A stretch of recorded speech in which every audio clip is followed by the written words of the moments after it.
Okey, Assalamualaikum warahmatullahi wabarakatuh dan selamat petang kepada yang menonton segmen 30 minit bersama dengan Tuan Asia dan Hisam.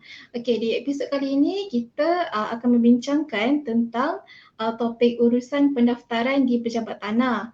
Saya Nur Ain Amiza dan kali ini kita akan ditemani oleh seorang panel iaitu Cik Adlina yang akan menjelaskanlah tentang urusan pendaftaran di pejabat tanah.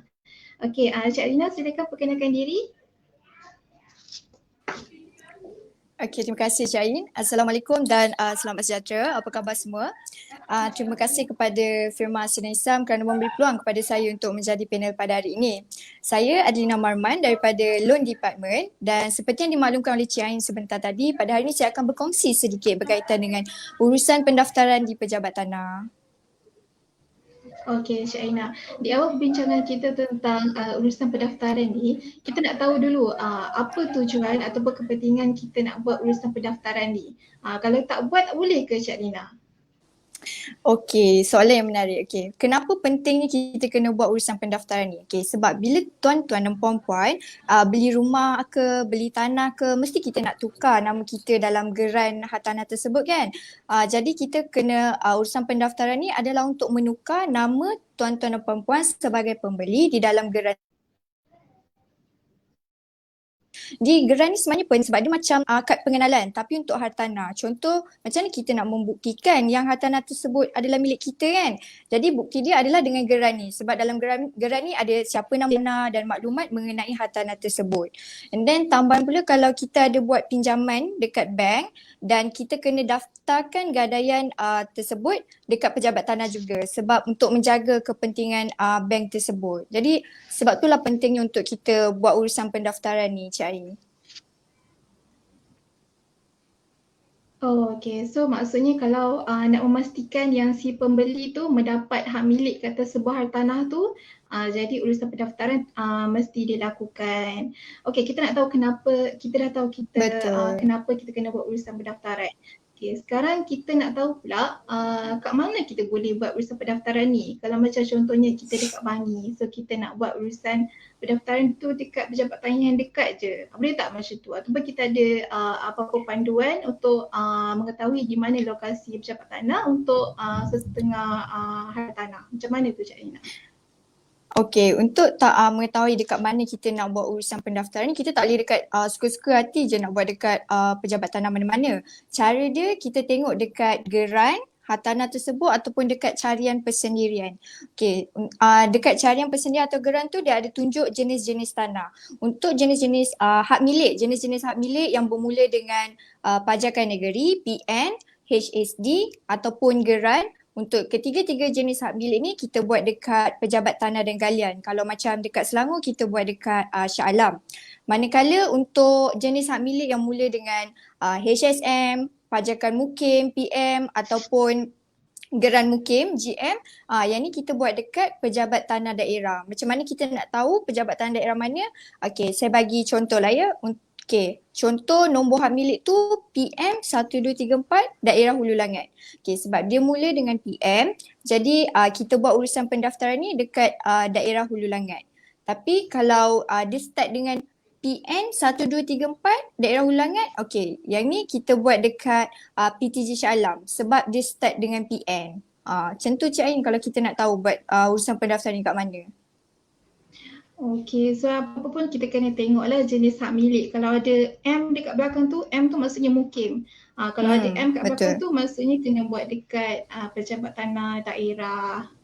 Okey, soalan seterusnya Cik Alina, urusan pendaftaran ni banyak ke dokumen yang diperlukan? Apa dokumen-dokumen utama yang selalu Cik Alina guna untuk masukkan pendaftaran ni? Okey, untuk dokumen yang digunakan semasa kita hantar untuk urusan pendaftaran ni sebenarnya bergantung kepada keadaan hartanah tersebut.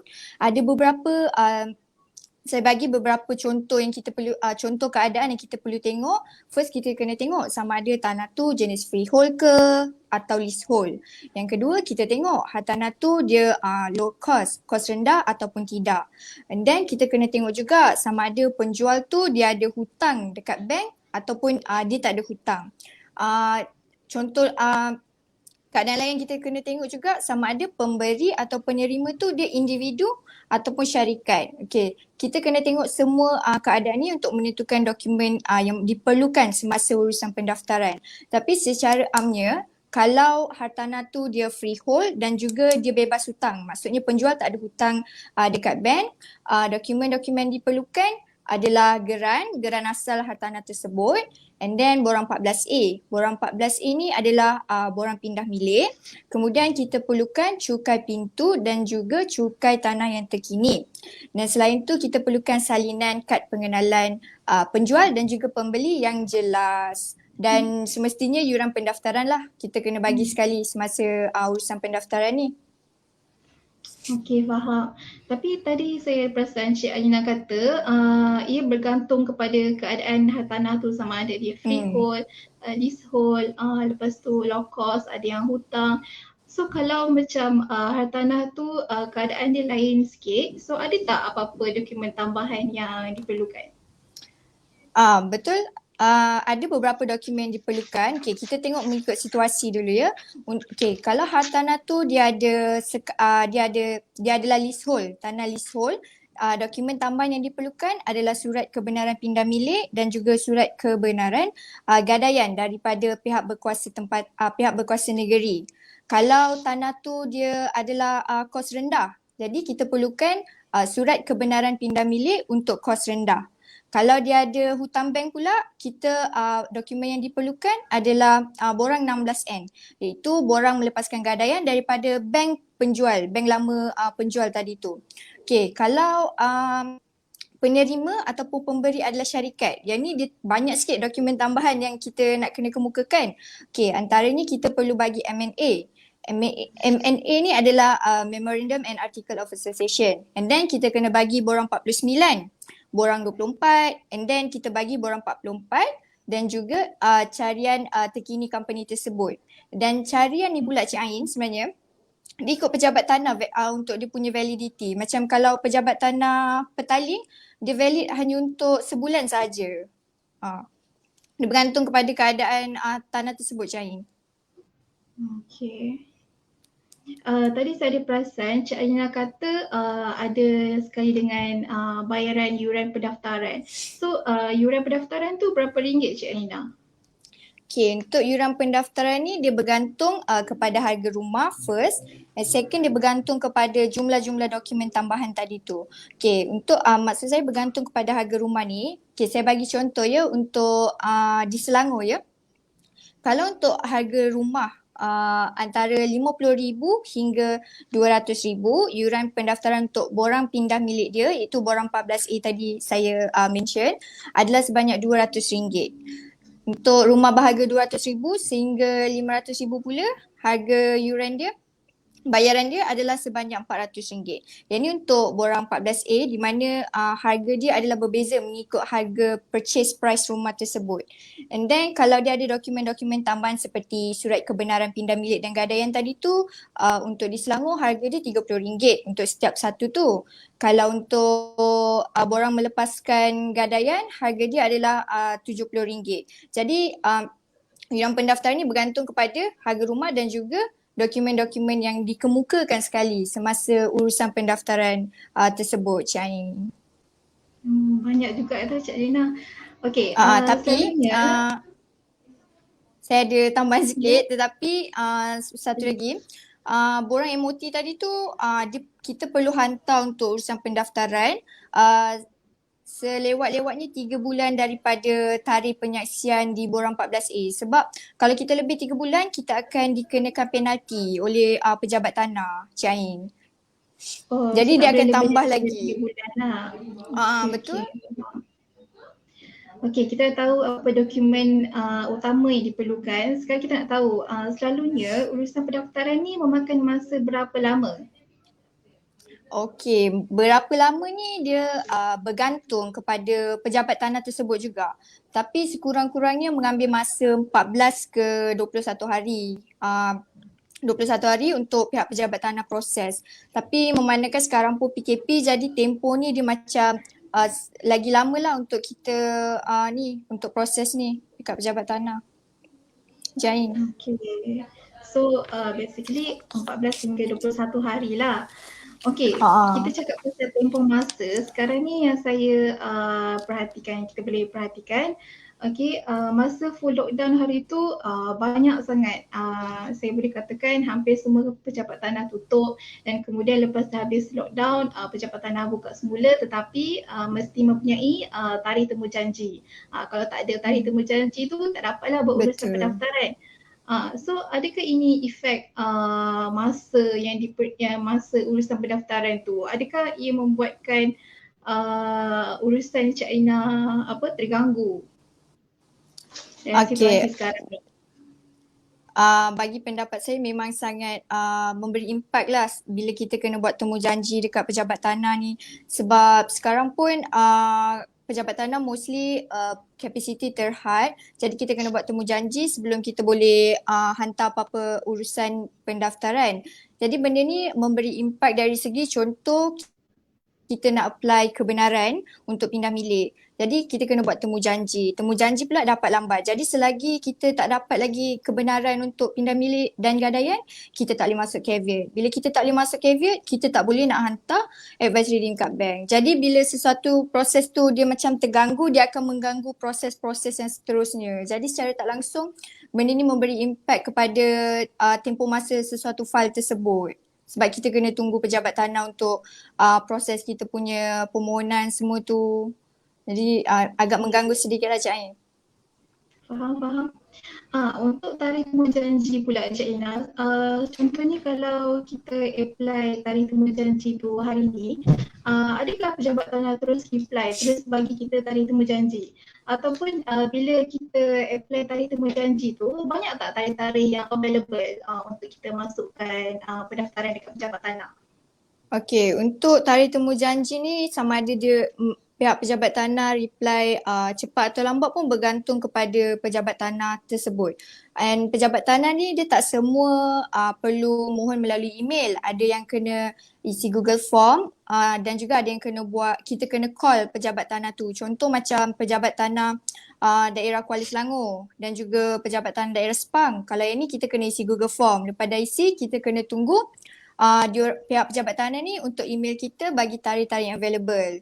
Kita tak boleh nak pilih tarikh apa yang kita nak sebab mereka akan bagi tarikh yang available sahaja. And then kalau pejabat tanah Kuantan kita kena call, and then call pun bukan macam kita call sekali terus angkat kan, kita kena call berulang-ulang kali baru kita dapat tarikh tu. And then kalau email pun bergantung juga, macam kalau kita email hari ni kita tak dapat reply tu macam hari ni juga. Maybe kita dapat esok ke, lusa ke.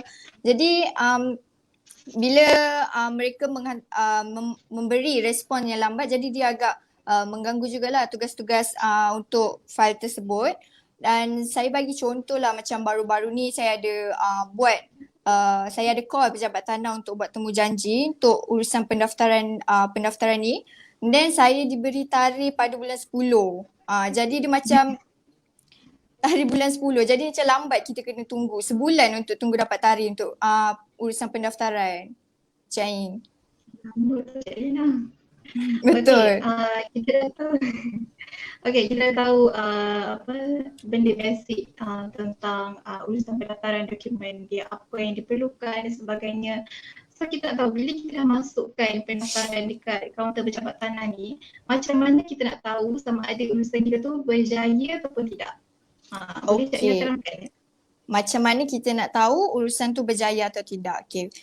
Untuk pejabat tanah daerah, kebiasaannya mereka akan bagi kita resit pendaftaran. Dan bila kita dapat resit pendaftaran, kita akan buat carian. And then bila buat carian, kita akan tengok nama tuan punya tanah dekat dalam carian tersebut. Sama ada nama tu masih nama penjual ataupun dah bertukar kepada nama pembeli. Tapi kadang-kadang dia untuk pejabat tanah daerah, memang dia tak tukar lagi nama, tapi dia ada satu dekat bawah tu dia tertulis urusan-urusan yang belum didaftarkan. And then dia akan tulis lah pindah milik dan juga gadaian. Jadi bila kita dia ada tulis macam tu, maksudnya pendaftaran tersebut telah berjaya. Tapi kalau untuk pejabat tanah dan galian Shah Alam, Untuk PTG Shah Alam kita boleh semak melalui sistem. Lepas kita dah hantar dekat kita dah key in dalam smart box and then kita hantar untuk proses pendaftaran, kita boleh check dekat dalam sistem dia sama ada kita punya urusan pendaftaran tersebut berjaya ataupun tidak. Selalunya mereka akan email penyata lah kalau dah berjaya, and then bila kita dapat penyata tersebut kita akan buat carian. Macam tu lah, macam ni kita nak tahu pendaftaran tersebut berjaya. Okey, yang tu kalau situasi pendaftaran berjaya. Tapi Betul. macam mana, pernah tak ada urusan pendaftaran yang ditolak oleh pejabat tanah dan selalunya sebab apa urusan tu ditolak? Okey, banyak juga situasi di mana pejabat tanah tolak kita punya pendaftaran. Okey, antara sebab-sebab dia kebiasaannya sebab salinan kad pengenalan penjual ataupun pembeli ni dia tak jelas.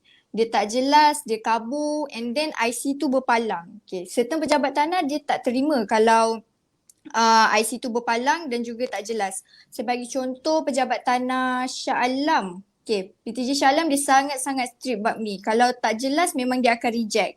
Macam kalau yang PTD Petaling pun agak strict juga bab IC ni. Itu sebab IC kita kena make sure dia jelas, berwarna dan juga tidak berpalang. Itu untuk IC. Kebanyakan juga antara sebab-sebab pejabat tanah tolak pendaftaran ni sebab format borang 14A ataupun 16A ataupun 16N ni dia tak ikut format yang terbaru pejabat tanah tersebut. Okay, contoh borang 14A tu dekat bahagian atas borang tu kita ada perkataan NLC .22A-2/85. Tapi sekarang yang terbaru adalah 3/2017. Jadi kalau yang ni salah pun kemungkinan pejabat tanah akan tolak juga. Okay, selain format, sebab lain juga adalah sebab cukai tanah dan cukai pintu yang tadi saya explain awal-awal kita kena bagi sekali, bukan yang terkini. Contoh kalau kita hantar untuk pendaftaran untuk 2021, jadi kita kena bagi cukai tanah untuk tahun ni, tahun 2021. Cukai pintu juga kita perlukan cukai pintu untuk tahun 2021. Okay, sebab lain pula selalunya sebab nombor PA salah, nombor PA dekat dalam borang 16A tu, and then nombor hak milik salah.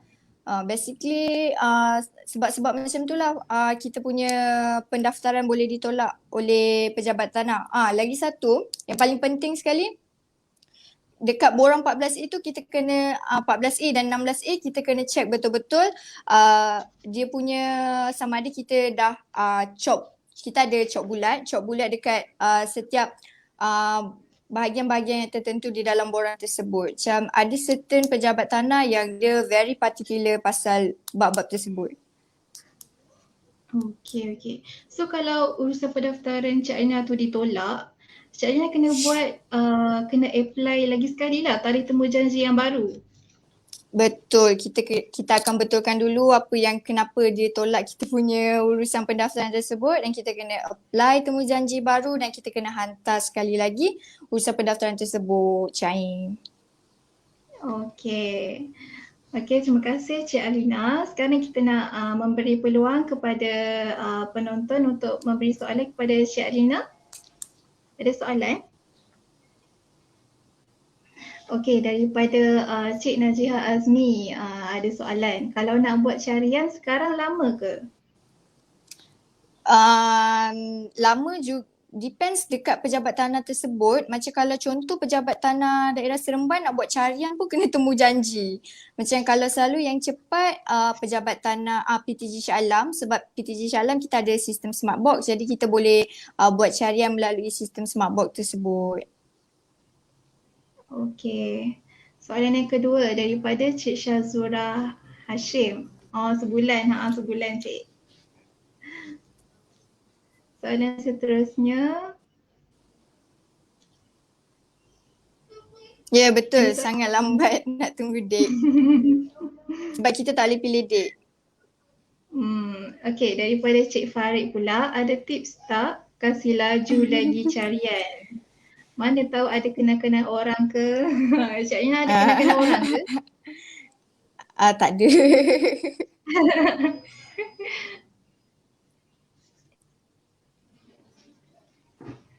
Okay, ada lagi soalan daripada penonton?